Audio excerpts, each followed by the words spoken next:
Here we go again. Hey guys, thanks for watching. And today I have an interesting fact, or actually interesting information, to provide for you through this video.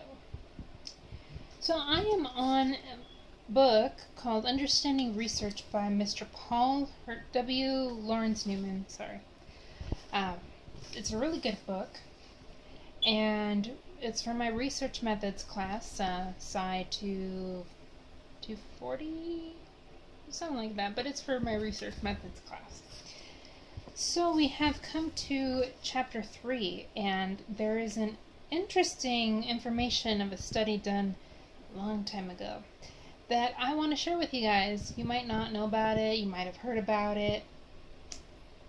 It's awesome, to know about information, but of course I do not agree with this study, but I will explain that after giving a brief summary of what this study is about.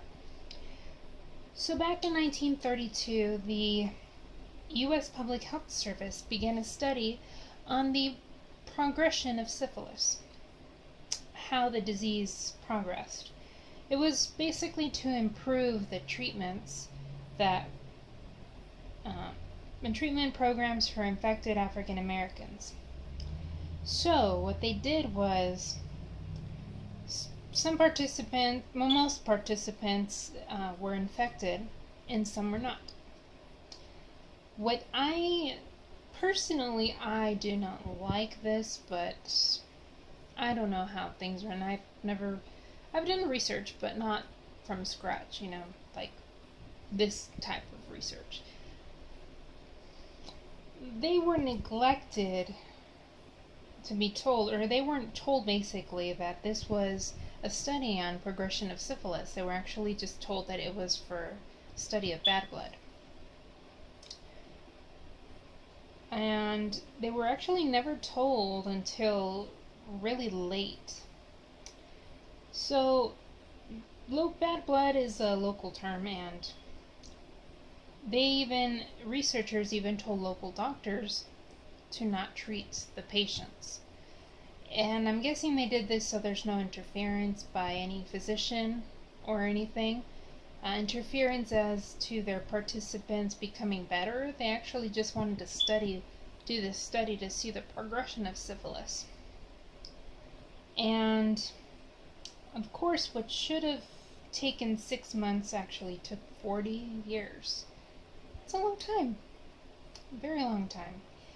And in return for being part of this study, the men received free medical exams, free meals, and burial insurance. Which is now actually ironic, thinking of burial insurance, because this syphilis, if left untreated, can lead to death. So that's probably why they did that. It's so bad. And so they were not treated for syphilis. They just kept them basically with their illness, and to see the stages progression, leaving them untreated just to see how it progressed. So even after penicillin came out in 1947, and I'm allergic to penicillin, and I've heard a lot of people are. It's not that uncommon. It's actually very common to be allergic to it. So it was a highly effective treatment, penicillin, and they didn't even do that for them, which is really sad.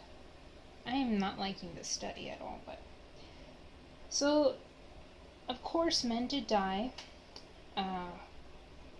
but the stages, so if you guys don't know the stages, I'll just briefly say it. It's very interesting to know about this though. First stage of syphilis is going to be fever, swollen lymph glands, sore throat, patchy hair loss, headaches, weight loss, muscle aches, and fatigue. So if left untreated, it goes to second stage, which is a late stage of syphilis. And it would be damaging the heart, the eyes, the brain, the nervous system, bones, and joints. It can also produce mental illness, blindness, deafness, memory loss, and neurological problems, as well as heart disease and even death. So again, we go back to the burial insurance. Ironic, huh? And all of this ended in 1972 when it was actually exposed by a news reporter who had spoken to a research interviewer who was working on the study. This person actually tried to expose it for 5 years, but they were actually unsuccessful. They were trying to raise ethical concerns with the Public Health Service to basically stop the research so that proper medical care could be provided for these men. And this is interesting. The men actually infected their wives. It was a total of 40 wives and their children. Children were infected at birth. It was 19 children. And with this how it was exposed, with all of this, media of course went crazy. It was a national scandal which erupted over this study back in 1973.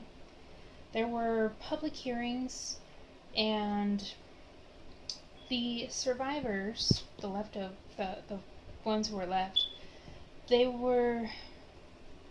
found out eventually what this study was about, and they sued. Of course, if I were in their place, I would do the same, because this is just wrong.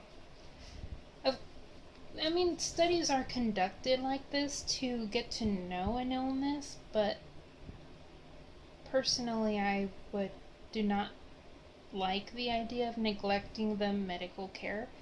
But we'll just continue with this. And an out-of-court settlement was made, giving $10 million to the participants.